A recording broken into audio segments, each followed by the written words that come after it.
Visión general. Primero se va a mostrar un vídeo con la estructura del motor.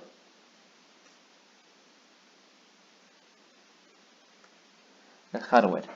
Los componentes del hardware son el motor, que tiene una reductora 1/1922 y un encoder de efecto Hall con 230 pulsos por vuelta. Estos pulsos son contando los dos canales. En plan, cuando daría una vuelta en el motor, el Arduino contaría 230 pulsos. También tiene un puente en HL298N, la placa Arduino 1 y un sensor SAS para detectar el cero.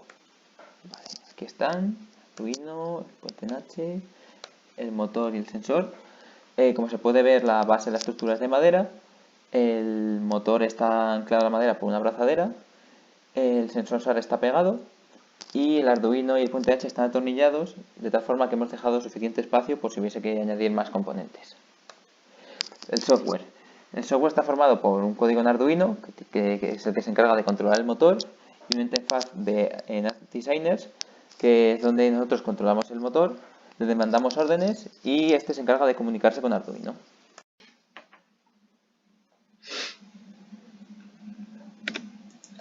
Para la identificación del sistema, en primer lugar se necesita un modelo teórico, cuya demostración y obtención no se mostrará.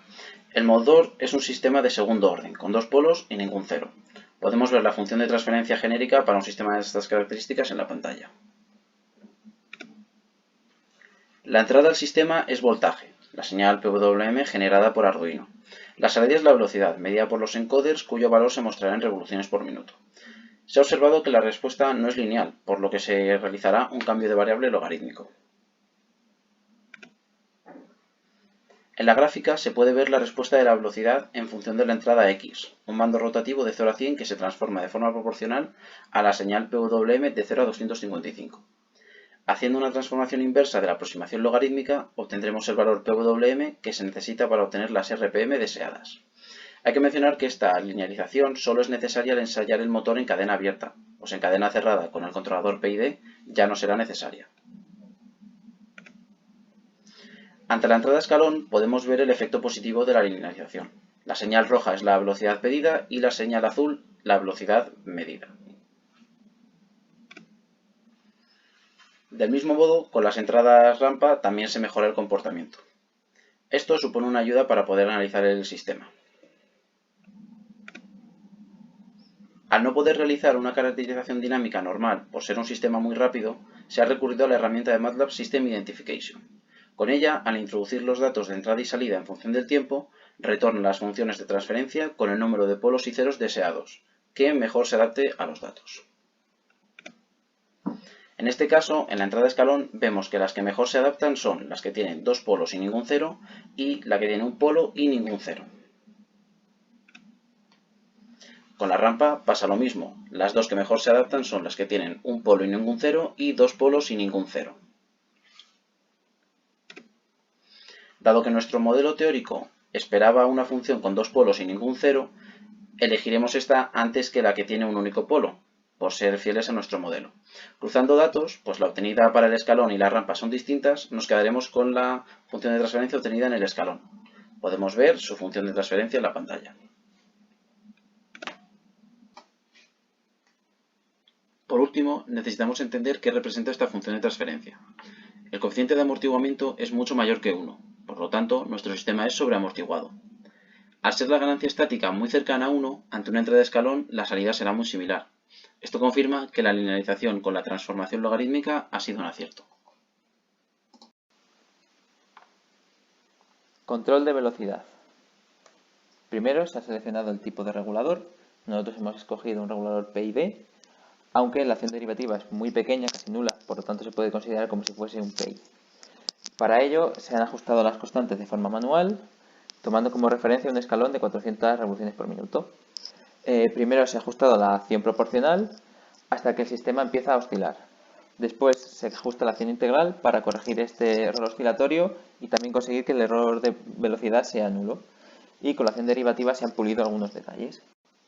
Ahora se va a mostrar unas cuantas gráficas del control de velocidad. Esta primera es en cadena abierta sin linealizar, en el cual se observa que el error es muy grande. Esta segunda es en cadena abierta pero linealizada, El error de velocidad mejora bastante, pero sigue siendo importante, y también más hay cierta oscilación. Esta gráfica es en cadena cerrada, la cual se observa que el error de velocidad es prácticamente nulo y la oscilación es muy pequeña, casi nula. Pero ha aumentado un poquillo el tiempo de establecimiento. Y esta última es la gráfica de cadena cerrada, pero con carga. Es similar a la anterior, la única diferencia es que a pequeñas velocidades pues sí que se sufre un poco de sobreoscilación. Y ahora se va a mostrar una pequeña demostración de control de velocidad.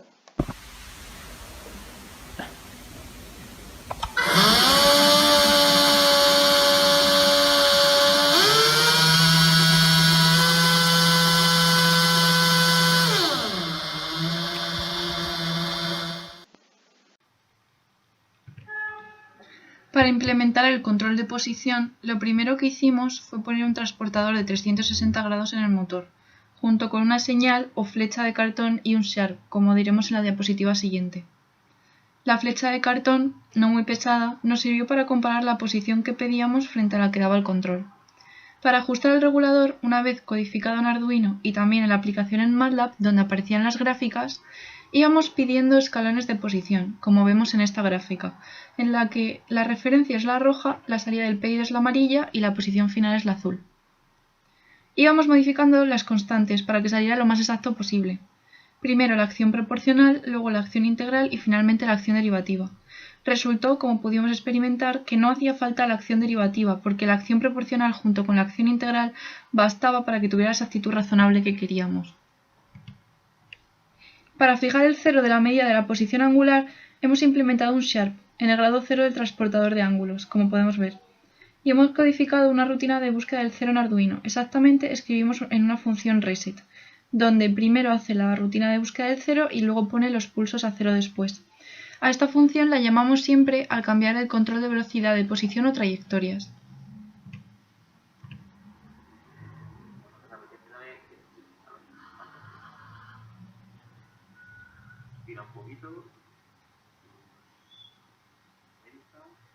Pasamos de 180 grados a 90, 0 y ahora menos 120.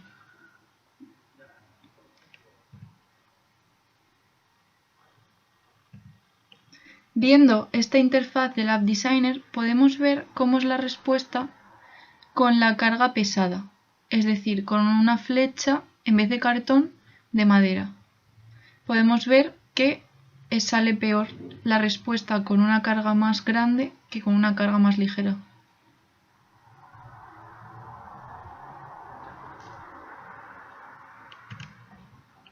La izquierda es la respuesta del control de posición ante la carga flecha de cartón ligera y la derecha es la carga de madera, como hemos visto en el vídeo anterior. Se nota bastante la diferencia. Varios problemas referidos a la zona del motor que tuvimos que enfrentar fueron: el primero, cuando el error es negativo, siendo el error el valor absoluto del setpoint o posición a la que quiero llegar menos el input o entrada.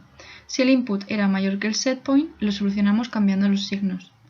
Otro problema importante fue la acumulación de error por parte de la constante integral. En un punto del tiempo empezaba a sobreoscilar.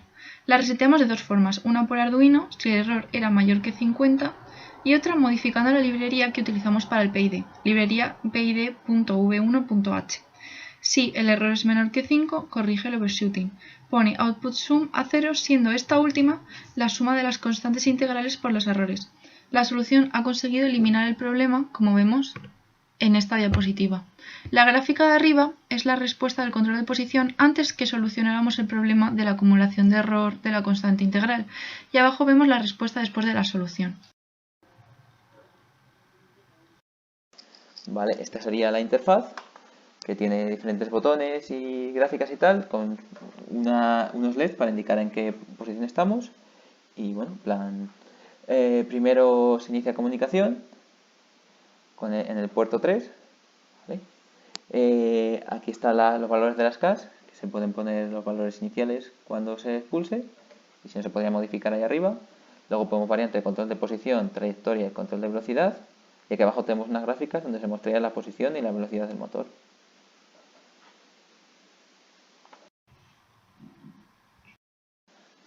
Ahora vamos a hacer una pequeña demostración de todo el sistema en su conjunto.